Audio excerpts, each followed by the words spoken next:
I'm Caryn Shannon, and today we're going to do a market analysis on a property. This is the kind of analysis that you would do in pricing a home before you are going to list it. And then later we'll have a discussion on how you explain this to the seller who you are giving the information to.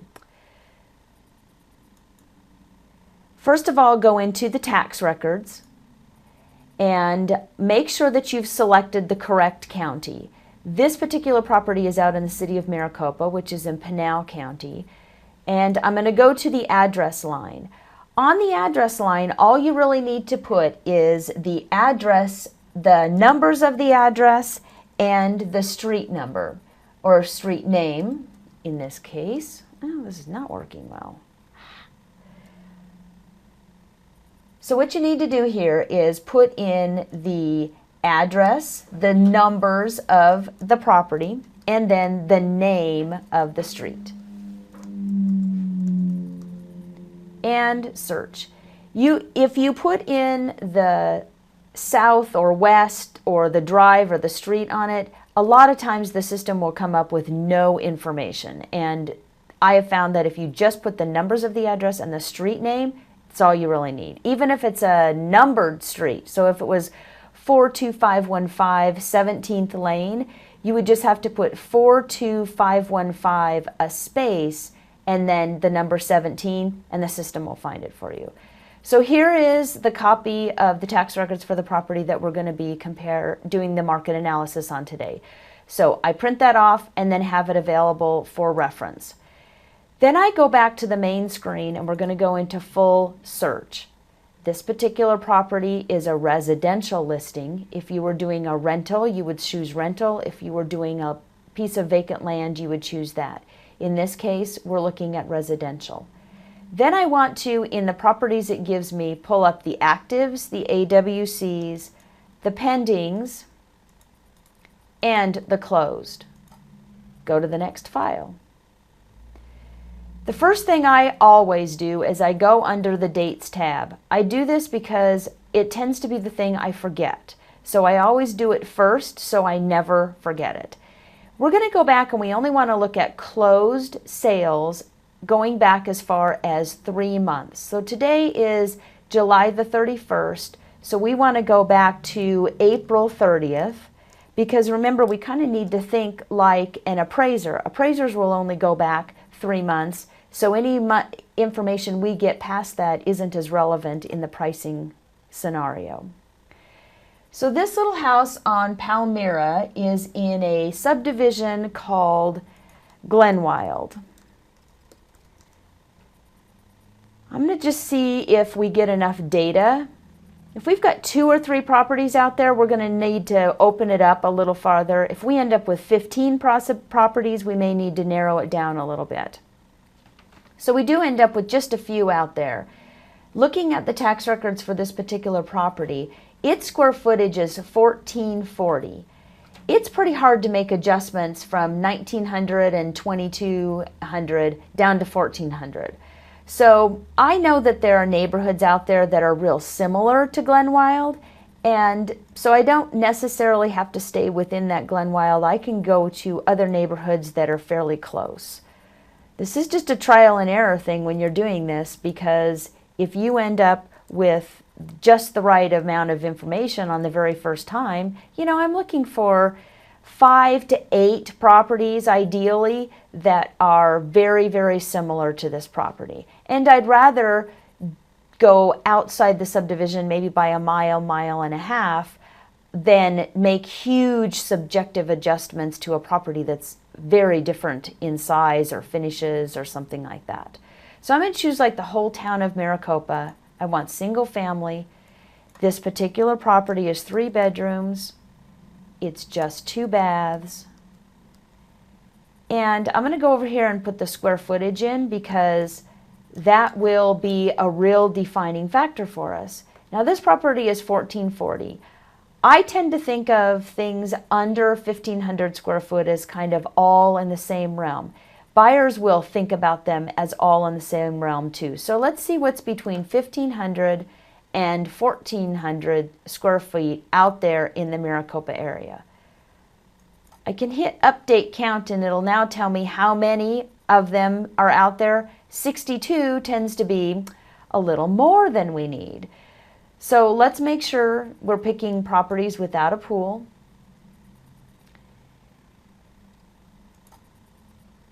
And that gets us down to 46 properties.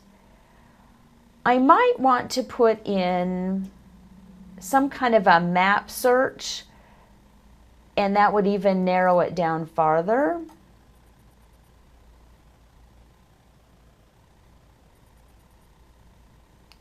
And bringing up the map, they're kind of all over out there.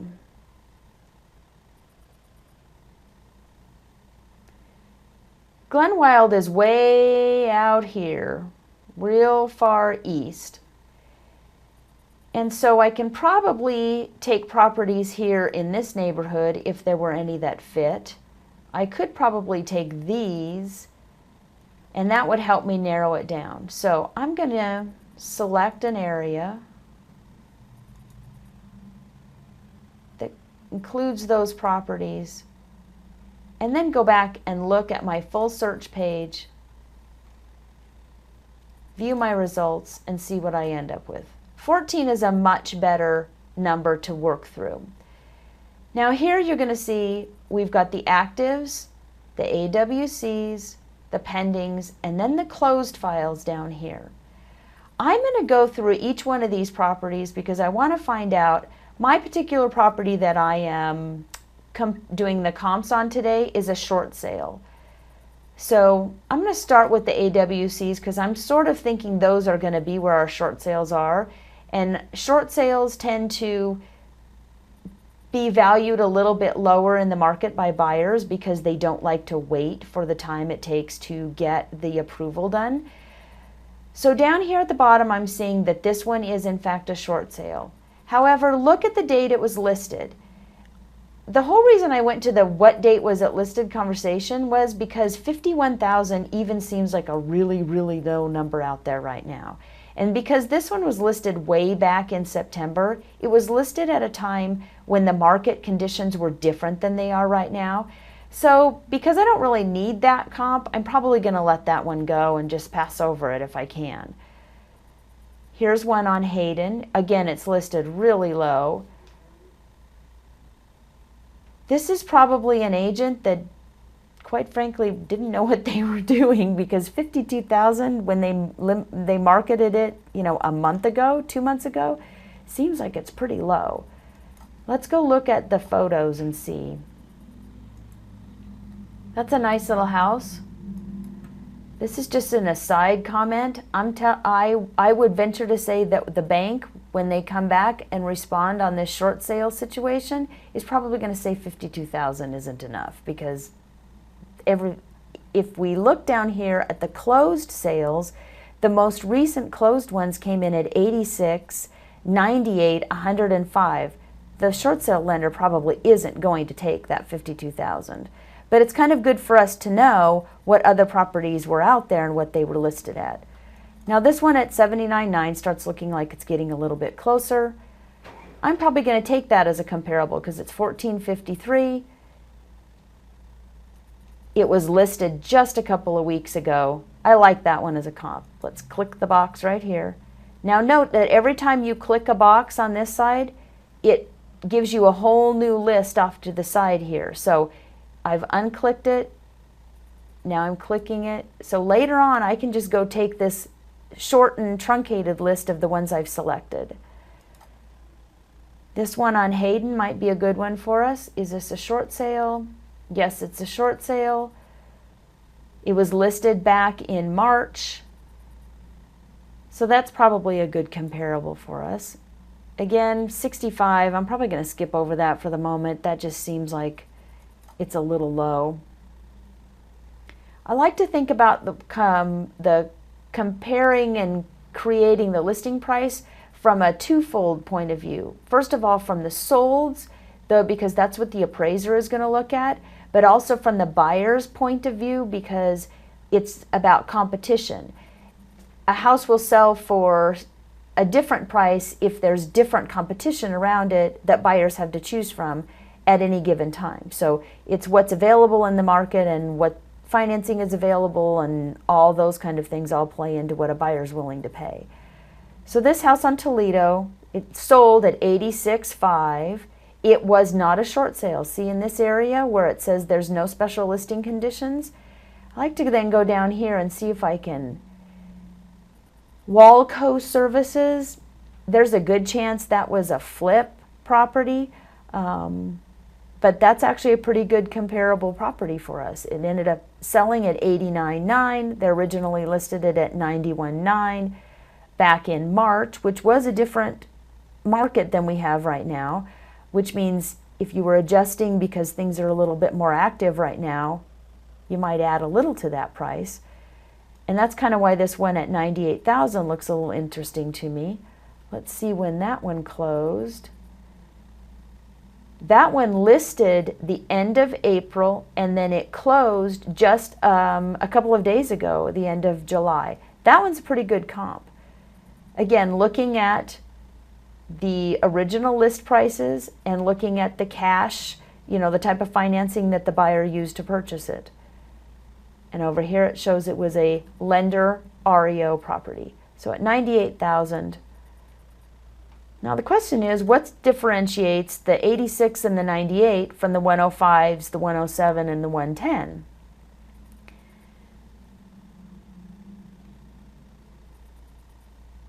Could be that this one is a flip property. I would venture to say it probably is, because here you're going to get this information that says there's no spuds or clue, the seller has never occupied the property. Generally, that probably means somebody went in, bought the property, put in new carpet, new paint, new landscaping, kind of changed the place into a brand new little house. That's a pretty clean house. That's why they got it up at that value.